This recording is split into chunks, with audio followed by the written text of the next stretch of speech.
नमस्कार मैत्रिणींनो, स्नेहलता's लाईफस्टाईल या यूट्यूब चॅनलवर तुमचं खूप खूप स्वागत आहे. आणि बाजारात आता ओला मटार खूप आलेला आहे. तर आज आपण नेहमी वाटाणा बटाट्याची भाजी करतो, थालीपीठं करतो, पराठे करतो. तर आज माझ्या पद्धतीने मस्त असा मटर खिमा आपल्याला करायचा आहे आणि इतका सुंदर लागतो तो चवीला. तर आता मी जास्त न बोलता पटापट करायला घेते. तर इथे मी सफेद तीळ घेतलेले आहेत 1.5 चमचा आणि एक 5-6 काजू घेतलेले आहेत. हे भाजायचं वगैरे काही नाहीये, आपल्याला मिक्सर मधून याची पावडर करून घ्यायची आहे. तर ही मिक्सरला मी पावडर करून घेते आणि नंतर थोडंसं पाणी घालून परत ती एकदम पेस्ट करून घ्यायची आहे. आणि इथे ओला मटार घेतलेला आहे 1 वाटीभर, कच्चाच आहे, उकळलेला नाही, काही नाही, कच्चच आपल्याला वाटायचं आहे. तर पहिल्यांदा ही पेस्ट मी करून घेते मिक्सरला. हे बघा, असं मी सुकं वाटून घेतलेलं आहे. आता याच्यामध्ये 2 मिरी आणि 2 लवंगा टाकते आणि ह्या पण आपल्याला वाटून घ्यायच्या आहेत. याची पेस्ट करायची आहे. थोडंसं पाणी घालणार आहे मी, थोडंसं पाणी घालायचं वाटण्यापुरतं आणि याची पेस्ट करून घ्यायची आहे.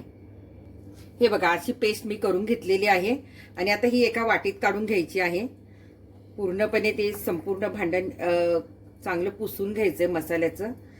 मसाला म्हणजे आपण काय नाही, काजू आणि तीळ वाटलेले आहेत. आता हे वाटाणा पण ह्याच्यातच आपण जाडसर वाटून घ्यायचंय, अजिबात पेस्ट वगैरे करायची नाहीये आपल्याला. तर हा वाटाणा पण मी जाडसर वाटून घेते. हे पहा, मी असं जाडसर वाटून घेतलेलं आहे, बारीक पेस्ट नाही केलेली आणि वाटाणा दिसत पण नाही एवढा, असा मॅश केलेला आहे. तर आता हा आपण एका बाउलमध्ये काढून घेऊया.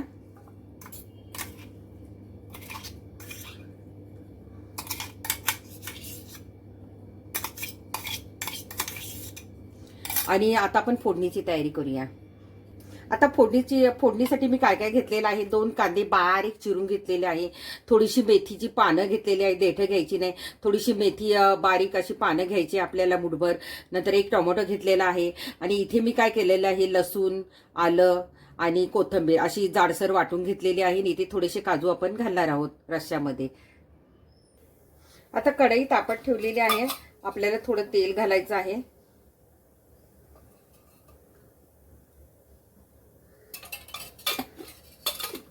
तेल छान तापलं, थोडंसं आपल्याला बटर पण घालायचं, त्याच्यामुळे आपल्या भाजीला चव छान येणार आहे. तर आता आपण बटर पण घातलेलं आहे याच्यामध्ये. थोडंसं जिरं घालायचं आपल्याला, राई घालायची आहे आणि ह्याच्यामध्ये आपल्याला बारीक केलेला कांदा घालायचा आहे.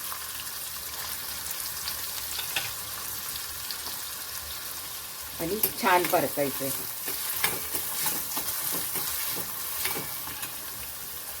थोडंसं मीठ घालायचं म्हणजे कांदा लवकर परतला जातो.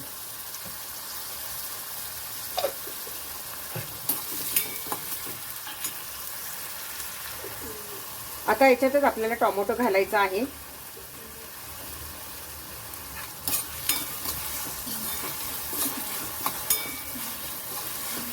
आणि छान परतून घ्यायचं आपल्याला.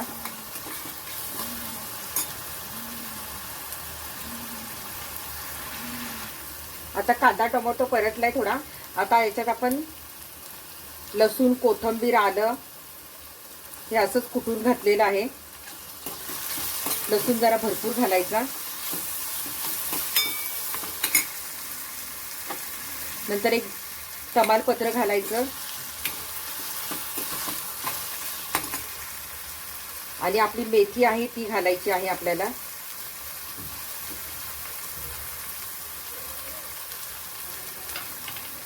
आणि आपण थोडेसे जे कच्चे वाटाणे थोडेसे वाचवले होते ते थोडेसे घालायचे आहेत.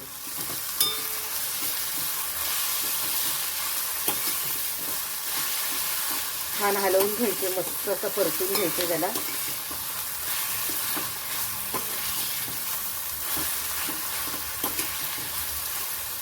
खूप सुंदर सुगंध येतो.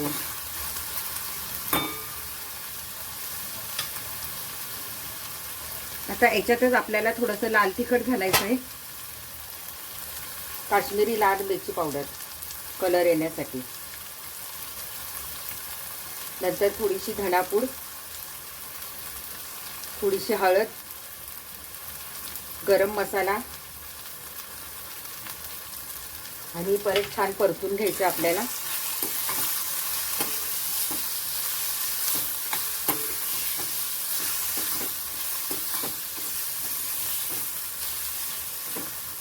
गॅस बारीक ठेवायचा, बारीक गॅसवर छान परतून घ्यायचंय.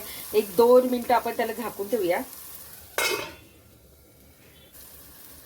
थोडंसं आपण गरम पाणी घालायचंय.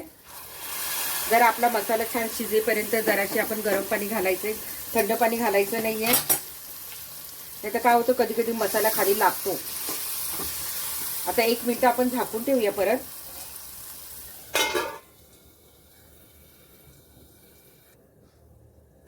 आता आपण झाकण काढूया. बघा, थोडंसं पाणी घातल्यामुळे आपले मसाले जळत नाहीत, कांदा वगैरे व्यवस्थित शिजून निघतो. आणि आता जे आपण वाटाणा वाटला होता की नाही कच्चाच, तो याच्यामध्ये घालायचा आहे.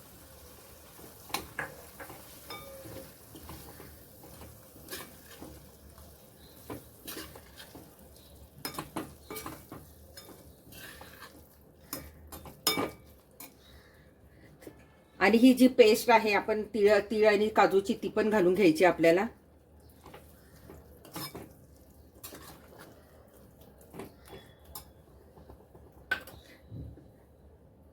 आणि काळा मसाला थोडा घालायचा आहे. त्याच्यानंतर आपलं वर्षभराचं जे लाल तिखट आहे ते पण आपल्याला घालायचंय चवीनुसार. तुम्हाला किती तिखट हवंय त्याप्रमाणे.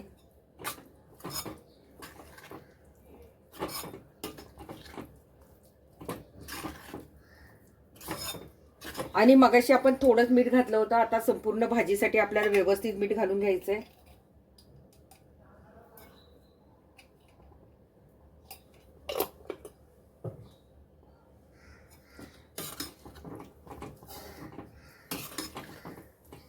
आहा, अशीच खावीशी वाटते ती. आणि आपण काजू ठेवले होते, ते पण मी जराशी भिजवलेले काजू घालते. आहे की नाही, शाही मटर किमा. चपाती, भाकरी, नान कशाबरोबर पण खाऊ शकता. आता काय करायचं, याच्यात आपल्याला गरम पाणी घालायचं, थंड पाणी घालायचं नाहीये. मी गरम उकळलेलं पाणी इथे उकळत ठेवलं होतं ते घालणार आहे.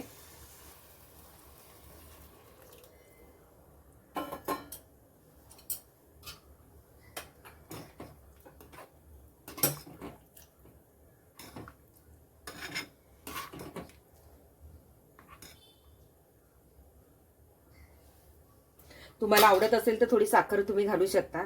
आता हे छान आपल्याला झाकून ठेवायचं आहे आणि छान होऊन द्यायचंय.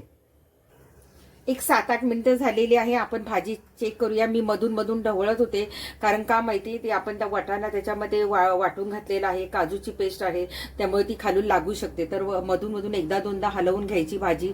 आणि ही थंड झाल्यानंतर परत घट्ट होते, त्यामुळे थोडंसं त्याच्यामध्ये घट्टसर ग्रेव्ही ठेवायची. नंतर हळूहळू ती घट्ट होत जाते, थंड होईल तशी. तर आता आपण चेक करूया. बघा किती सुंदर अशी ग्रेव्ही झालेली आहे आपली. आणि बघितलं तुम्ही आणि असं तरंग सुटला पाहिजे, नाही तर तुम्हाला वरून फोडणीला परत तेल किंवा तूप घालावं लागेल. असं बघा, आता घट्ट झालेली आहे पूर्ण आपली छान अशी. हा. आता मस्त ही काढून घ्यायची आपण बाउलमध्ये. मीठ वगैरे चेक करायचं, कारण आता एवढी घट्ट आहे ती, तर ती नंतर थंड झाल्यावर आणखीन घट्ट होईल. याच्यावर तुम्ही हवं तर परत एकदा बटर घालू शकता वरून, म्हणजे आणखीन ती टेस्टी होईल. थोडंसं बटर किंवा तूप वरून घालू शकता. आता आपली खाण्यासाठी तयार आहे भाजी. आता आपण मस्त बाउलमध्ये काढूया. हा, मी डिशमध्ये काढून आणलेली आहे. आपला मस्त असा मटर खिमा झालेला आहे. तुम्ही कुठल्या पद्धतीने, तुमच्या पद्धतीने कशी करता ते पण मला सांगा. कमेंट करायला विसरू नका, कंजूसपणा करू नका. आणि खूप छान ही भाजी झालेली आहे. तुम्ही रोटी बरोबर खा, नान बरोबर खा, अगदी जिरा राईस बरोबर खा, वरण भाताबरोबर खा, पावाबरोबर खा, कशाबरोबर पण खा. ही भाजी खूप सुंदर लागते आणि ही माझ्या पद्धतीने मी केलेली आहे. आणि दुसरी गोष्ट म्हणजे याच्यात थोडंसं तेलाचं प्रमाण असतं, कारण ती छान नसं तरंग सुटला पाहिजे. आणि नसेल तरंग सुटला तर थोडंसं वरून तेल आणि मिरची पावडर, काश्मीरी मिरची पावडरची वरून फोडणी घातली तरी चालेल, किंवा फोडणीत थोडंसं जास्त तेल टाका. आणि मस्त अशी आपली भाजी तयार झालेली आहे. तुम्ही जवळून बघा. आणि ही जास्त अशी पातळ पण ठेवायची नाही, जास्त घट्ट पण ठेवायची नाही. मस्त अशी छान खाता आली पाहिजे आपल्याला, अशा टाईपमध्ये ती करायची, कारण ती थंड झाल्यावर खूप घट्ट होते. तो अंदाज घेऊन तुम्ही पाण्याचं प्रमाण ठेवा. आणि पाणी गरमच वापरायचं आहे ह्याच्यामध्ये. मग काय मंडळी, आवडली ना मटर खिमाची भाजी? नक्की करून सांगा मला कशी झाली ती. Bye bye. बघताय काय, तुमच्या पण तोंडाला पाणी सुटलंय ना. बघा ही अशी खूप अशी घट्ट झालेली आहे मस्त, आणि अशी मस्त चपाती बरोबर ह्याच्याबरोबर खाऊ शकता. मस्त अशी कांदा बिंदा कापायचा आणि मस्त खायची. आणि मी आज खाऊ शकत नाही कारण माझा उपवास आहे. Bye bye.